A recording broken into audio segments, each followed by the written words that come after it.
తీసుకోవడం తప్పు, లేకపోతే ఇట్లా మాట్లాడడం తప్పని. ఈ మాట ఎవరికి చెప్తోంది? ప్రజలకి. ఆ ప్రజల్నే కరప్ట్ చేస్తే ఎట్లుంటుంది అని ఆలోచించారు. మొదట వీళ్ళు ప్రజలకి డబ్బులు ఇవ్వడం బిగించేశారు, అలవాటు చేయడం బిగించేశారు. అదేమంటే ఆ ప్రజల పక్షాన ఉన్నట్టుగా నటిస్తూ, హే డబ్బు తీసుకుంటే తప్పేందా, నువ్వు వాడి దగ్గర ఇస్తున్నాడు, మేము తీసుకుంటే మధ్యలో నువ్వెవడు రాయడానికి అనే స్టేజ్ తెచ్చారు.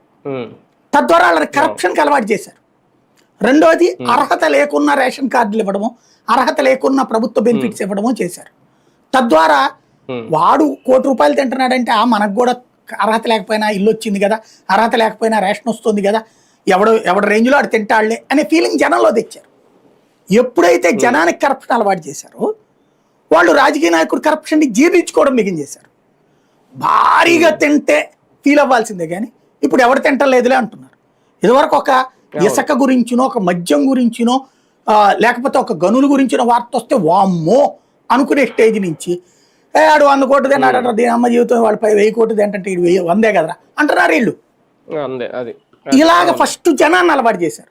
సెకండ్ ఫేజ్లో ఈ బురద గంటలో కూర్చున్నటువంటి రాజకీయ నాయకుడు చుట్టూ కూర్చుని తెల్లబట్టలు వేసుకున్నటువంటి జర్నలిస్టుల మీదకి ఈ బురద నెట్టిట్ట చిమ్మాడు. ఈ బురద వచ్చి మన మీద పడింది. పడ్డాక మనం తుడుచుకున్నాం. మచ్చ పడుతోంది మిత్రమా, మీడియాకి మచ్చ ప్రారంభమైంది. ఈ మచ్చ పోతుందో, ఈ మచ్చ మన నెత్తినేసు